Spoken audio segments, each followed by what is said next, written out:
नमस्कार दोस्तों, आप सभी का स्वागत है आपके YouTube चैनल जिसका नाम है अमित चैलेंजर एकेडमी। आज यह भूगोल के सौरमंडल का पार्ट दूसरा वीडियो है जिसमें हम बात करेंगे पृथ्वी की गतियों के बारे में और इससे जानेंगे कि हमारे परीक्षाओं में कितना महत्वपूर्ण है ये पृथ्वी की गतियाँ और इससे कितने महत्वपूर्ण प्रश्न बन सकते हैं जो हमारी एग्जाम में पूछे जाते हैं और उन सभी प्रश्नों के बारे में बात करेंगे जो अभी तक नहीं पूछे गए हैं।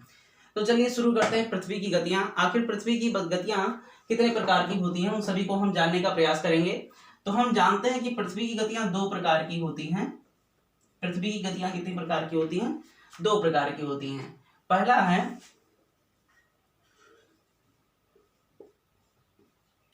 घूर्णन गति और दूसरा होता है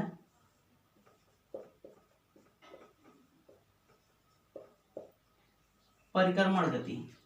घूर्णन गति को इंग्लिश में रोटेशन कहते हैं और इसको इंग्लिश में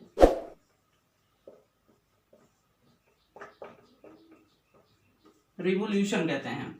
तो आपको समझ में आ गया होगा कि पृथ्वी की गतियां कितनी प्रकार की होती हैं। पृथ्वी की गतियां दो प्रकार की होती हैं, एक होता है घूर्णन गति और एक होता है परिक्रमण गति। घूर्णन गति किसे कहते हैं कि जब कोई पिंड अपने ही अक्ष के चारों ओर घूमता है तो उस प्रकार की गति घूर्णन गति कहलाती है। तो हम समझते हैं कि पृथ्वी, ये मानिए कि पृथ्वी है और पृथ्वी अपने अक्ष के चारों ओर क्या करता है? चक्कर लगाता है। पृथ्वी अपने अक्ष के चारों ओर चक्कर लगाता है तो इस प्रकार की गति क्या कहलाती है? घूर्णन गति कहलाती है। और यह चक्कर 24 घंटे में लगाता है। पृथ्वी अपने अक्ष पर 24 घंटे में चक्कर लगाता है और इस प्रकार की गति को हम घूर्णन गति कहते हैं। और इसी घूर्णन अपने अक्ष पर घूमने के कारण हमारी पृथ्वी पर दिन और रात संभव होते हैं। तो दिन और रात होने के कारण इसे हम दैनिक गति के भी नाम से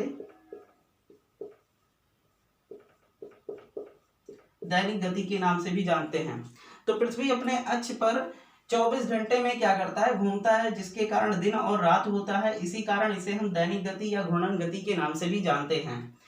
पृथ्वी अपने अक्ष पर 1610 किलोमीटर प्रति घंटे के रफ्तार से घूमता है। तो कभी कभी प्रश्नों में यह भी पूछ लिया गया कि पृथ्वी अपने अक्ष पर कितने किलोमीटर प्रति घंटे के रफ्तार से घूमता है बच्चों। तो यहाँ पर माय डियर स्टूडेंट, आप यहाँ पे जानेंगे कि 1610 किलोमीटर प्रति घंटे की रफ्तार से पृथ्वी अपने अक्ष पर घूमता है। अब यहाँ पर हमने घूर्णन गति को समझ लिया है। अब परिक्रमण गति की बात आती है कि परिक्रमण गति क्या होती है। तो स्टूडेंट यहाँ पर देखिए कि ये हमारा सूर्य है और ये हमारी पृथ्वी सूर्य का दीर्घ वृत्ताकार में क्या करती है? चक्कर लगाती है। हमारे पृथ्वी यहाँ पे है और ये सूर्य का दीर्घ वृत्ताकार में क्या करता है? चक्कर लगाती है। तो सूर्य और पृथ्वी के बीच की जो औसत दूरी होती है वो 14,97,95,900 किलोमीटर है। तो सूर्य और पृथ्वी के बीच की जो औसत दूरी है वो 14,97,95,900 किलोमीटर है, जिसे हम शॉर्ट में 14.98 करोड़ किलोमीटर लिखते हैं। इसे एक खगोलीय दूरी भी कहा जाता है। तो कभी कभी ये पूछ लिया था कि एक खगोलीय दूरी किसके बराबर होता है? तो 14.98 करोड़ किलोमीटर के बराबर होता है। अब सूर्य और पृथ्वी के बीच कभी कभी क्या होता है कि सूर्य का चक्कर लगाते लगाते पृथ्वी दीर्घवृत्ताकार में सूर्य की कभी कभी नजदीक हो जाता है और सूर्य के पास में आ जाता है। तो इस स्थिति में दो कंडीशन बनते हैं। जब सूर्य और पृथ्वी के बीच की दूरी कम हो जाती है तो उस स्थिति में इसको उपसौर कहा जाता है और इंग्लिश में इसे पेरीहेलियन कहा जाता है। कब बनता है यह सिचुएशन कि सूर्य और पृथ्वी के बीच की दूरी कम कब होती है? तो इसे याद रखेंगे आप लोग। 3 जनवरी को क्या होता है? ये स्थिति हमें देखने को मिलती है कि 3 जनवरी को सूर्य और पृथ्वी के बीच की दूरी कम हो जाती है। तो ये कंडीशन कब होता है? 3 जनवरी को। और यहाँ पर ध्यान देंगे कि सूर्य और पृथ्वी के बीच की दूरी ज़्यादा होती है तो उसे हम अपसौर के नाम से जानते हैं, और इंग्लिश में इसे एपीहेलियन कहते हैं। ध्यान दीजिएगा, क्योंकि बच्चों अब ज्यादा से ज्यादा हिंदी नहीं देकर एग्जाम में इंग्लिश पूछ लिया जाता है, तो आप इंग्लिश को भी यहाँ पर ध्यान रखेंगे कि उपसौर को पेरीहेलियन और अपसौर को एपीहेलियन कहते हैं। अब यहाँ पर 4 जुलाई को ये कंडीशन, ये स्थिति देखने को मिलती है कि सूर्य और पृथ्वी के बीच की दूरी 4 जुलाई को सबसे ज्यादा होती है। और ये बात है कि इसका जो सूर्य और पृथ्वी के बीच की दूरी जब कम होती है तो ये होता है 14.70 करोड़ किलोमीटर। तो ये भी ध्यान रखेंगे कि सूर्य और पृथ्वी के बीच की दूरी जब कम होती है तो उस स्थिति में वो उपसौर की घटना प्रदर्शित करती है, जिसे इंग्लिश में पेरीहेलियन कहते हैं। और यह स्थिति हमें 3 जनवरी को देखने को मिलती है, और इसके बीच की दूरी जो न्यूनतम रह जाती है वो हो जाती है बच के 14.70 करोड़ किलोमीटर। और जब सूर्य और पृथ्वी के बीच की दूरी ज्यादा हो जाती है उस स्थिति में हम उसको अपसौर कहते हैं, इंग्लिश में एपीहेलियन कहते हैं, और यह 4 जुलाई को स्थिति देखने को मिलती है। और इसके बीच की जो डिस्टेंस हो जाती है वो 15.21 करोड़ किलोमीटर हो जाता है। ये स्टूडेंट यहाँ पर देखने को 2 चीजें मिलती हैं जो कि बहुत इंपॉर्टेंट है। एक 4 जुलाई जो अपसौर होता है, और 3 जनवरी जो कि उपसौर होता है। अब इसे याद कैसे रखेंगे, तो जैसे उप और अप, यहाँ पर पहले के 2 अक्षर और यहाँ पर पहले के 2 अक्षर, इसे ध्यान रखिएगा कि उप, जैसे कि उप राज्यपाल, उप मुख्यमंत्री, उप प्रधानमंत्री, तो उप का मतलब हो जाता है छोटा और अप का मतलब हो जाता है ऊपर। ऊपर मतलब बड़ा, तो अप यानी कि ज्यादा डिस्टेंस हो गया, उप का मतलब छोटा यानी कि छोटा डिस्टेंस। अब ये छोटा है 3 जनवरी, 3 छोटा है और 4 बड़ा है, तो आप ऐसे ध्यान रखेंगे। 3 अक्षर है तो इसी वजह से यहाँ पर 3 लिखा है, 3 अक्षर इस्तेमाल किए गए, और यहाँ पे 4 है तो 4 अक्षर इस्तेमाल किए गए। ये आप ट्रिक इस्तेमाल करेंगे जिससे आप परीक्षाओं में इसको भूलेंगे नहीं, अपसौर और उपसौर की घटना। उसके बाद में एक चीज और है जो परीक्षाओं में कई बार पूछा जा चुका है कि हमारे पृथ्वी पर ऋतु परिवर्तन क्यों होते हैं, तो उसे भी हम देख लेते हैं। ऋतु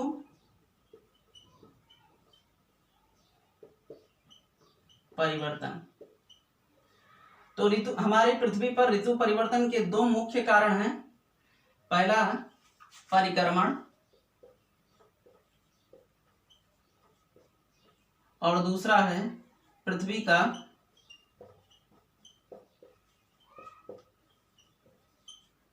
झुकाव। अब पृथ्वी का झुकाव जो है हमारी अक्ष पर, पृथ्वी का झुकाव अपने अक्ष पर 23.5 डिग्री का है, जिसके कारण ऋतु परिवर्तन और परिक्रमण के कारण, ये 2 कंडीशन मुख्य हैं जो पृथ्वी का परिक्रमण और पृथ्वी का झुकाव होने के कारण हमारे पृथ्वी पर ऋतु परिवर्तन या मौसम परिवर्तन संभव होते हैं। तो ये चीज भी आप याद रखेंगे। उसके बाद में जो कि सबसे बेहद मोस्ट इंपॉर्टेंट क्वेश्चन बनता है, और रेलवे एसएससी चाहे वो टीजीटी पीजीटी हो या फिर सीटेट टेट सुपर टेट में भी परीक्षाओं में भी पूछा जा चुका है कि सूर्य की किरणें जो हमारी पृथ्वी पर लंबवत होने में विभिन्न कंडीशन में पहुंचते हैं। तो यहाँ पर ये सूर्य की किरणें हमारे लंबवत, सूर्य की किरणें लंबवत हमारे विषुवत रेखा पर यानी कि 0 डिग्री पर पहुंचती हैं। इसको विषुवत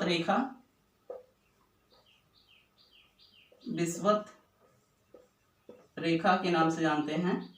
विषुवत रेखा, जब सूर्य की किरणें विषुवत रेखा पर लंबवत हमारी पहुंचती हैं सूर्य की किरणें, तो हम इसे विषुव कहते हैं। विषुव किसे कहेंगे, तो विषुव, ये कई बार पूछा जा चुका है कि विषुव क्या होता है, तो जब दिन और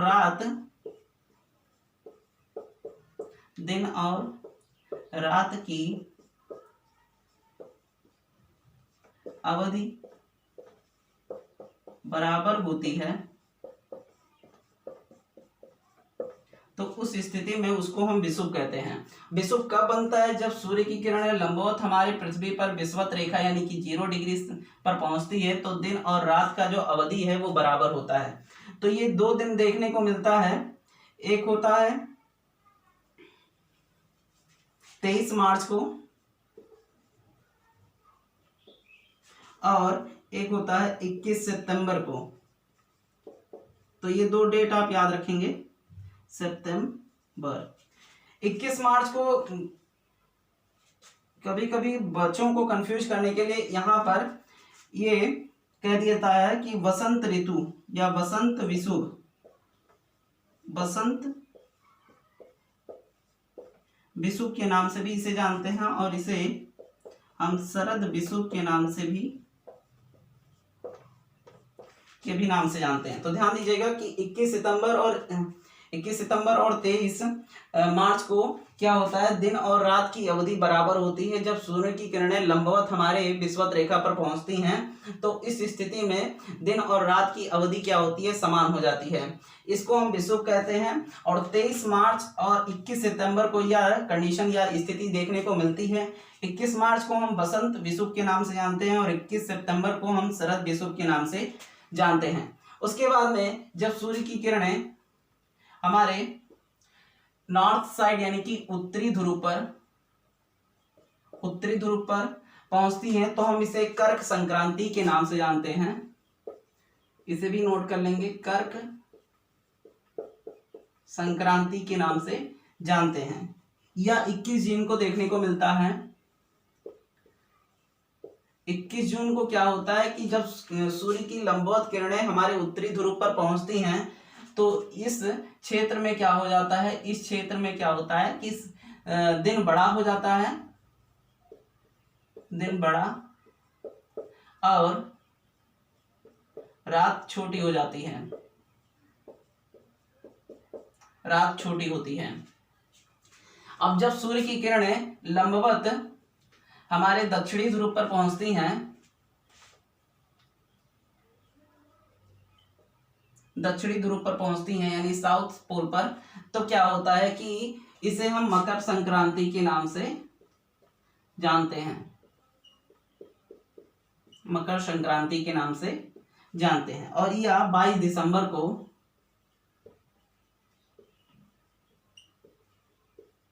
यह स्थिति 22 दिसंबर को देखने को मिलती है। तो सूर्य की किरणें जब लंबवत दक्षिणी ध्रुव पर पहुंचती हैं तो उसे हम मकर संक्रांति के नाम से जानती हैं, जो कि 23.5 डिग्री का झुकाव यहाँ पर होता है, जो अपने अक्ष पर 23.5 डिग्री का झुकाव होता है। और यहाँ पर जब सूर्य की किरणें लंबवत हमारे कर्क संक्रांति पर पहुंचती है यानी कि उत्तरी ध्रुव पर, तो इसे हम कर्क संक्रांति के नाम से जानते हैं। और यह कंडीशन 21 जून को बनता है। इस यहाँ पर भी 23.5 डिग्री का अपने अक्ष पर झुकाव देखने को मिलता है। तो यहाँ पर ये 6 चीजें आपको देखने को इस टॉपिक में मिलेगा। एक तो उपसौर और अपसौर। उपसौर जो है 3 जनवरी को मनाया जाता है और ये 4 जुलाई को देखने को मिलता है। तो ये 6 डेट, जो 6 तिथियां हैं, बहुत ही इंपॉर्टेंट है किसी भी परीक्षा की दृष्टि से। अब यहाँ पर एक बार हम फिर से रिकॉल कर लेते हैं कि इस टॉपिक में हमने क्या पढ़ा। जो पृथ्वी की गतियां हैं, तो पृथ्वी की गतियां 2 प्रकार की होती हैं। एक बार 2 बार वीडियो को देखेंगे तो आपको सारा टॉपिक समझ में आ जाएगा कि पृथ्वी की गतियां कितने प्रकार की होती हैं और उससे संबंधित कितने प्रश्न बन सकते हैं। तो पृथ्वी की गतियां 2 प्रकार की होती हैं, घूर्णन गति और परिक्रमण गति। घूर्णन गति उसे कहते हैं जो कि अपने अक्ष पर घूमता है, और परिक्रमण गति जो सूर्य के चारों ओर हमारी पृथ्वी घूमती है दीर्घवृत्ताकार में, तो उसे हम परिक्रमण गति कहते हैं। अब जब सूर्य और पृथ्वी के बीच ज्यादा दूरी हो जाती है तो उसे हम अपसौर के नाम से जानते हैं, और कम दूरी हो जाती है तो उपसौर, यानी ये 3 जनवरी को और ये 4 जुलाई को मानते हैं। तो सूर्य की किरणें जब लंबवत हमारे विषुवत रेखा पर पहुंचती हैं तो 0 डिग्री पर, तो दिन और रात की अवधि क्या होती है, बराबर हो जाती है। तो यह तिथि 23 मार्च और 21 सितंबर को देखने को मिलती है। 23 मार्च को हम बसंत विषुव के नाम से जानते हैं, 21 सितंबर को हम शरद विषुव के नाम से जानते हैं। और जब सूर्य की किरणें यहाँ पर उत्तरी ध्रुव पर पहुंचती हैं तो इसे हम कर्क संक्रांति के नाम से जानते हैं, और यह तिथि हमें 21 जून को देखने को मिलती है, जिस दिन यहाँ पर दिन बड़ा होता है और रात छोटी हो जाती है। वही यहाँ पर देखने को जब सूर्य की लंबवत किरणें हमारे दक्षिणी ध्रुव पर पहुंचती हैं तो इसे हम मकर संक्रांति के नाम से जानते हैं और यह तिथि होती है 22 दिसंबर। यहाँ पर भी क्या होता है कि जब सूर्य की किरणें लंबवत दक्षिणी ध्रुव पर पहुंचती हैं तो 22 दिसंबर के दिन क्या होता है कि इस दिन यहाँ पर दिन बड़ा हो जाता है और रातें छोटी हो जाती हैं। तो आई होप कि यह वीडियो आप लोगों को काफ़ी हेल्पफुल लगा होगा। अगर आपको यह वीडियो अच्छा लगा तो चैनल को सब्सक्राइब कीजिए और घंटी के बेल आइकन को दबा दीजिए, जिससे किसी भी वीडियो की नोटिफिकेशन छूटने न पाए। अगले वीडियो में हम मिलते हैं, तब तक के लिए धन्यवाद।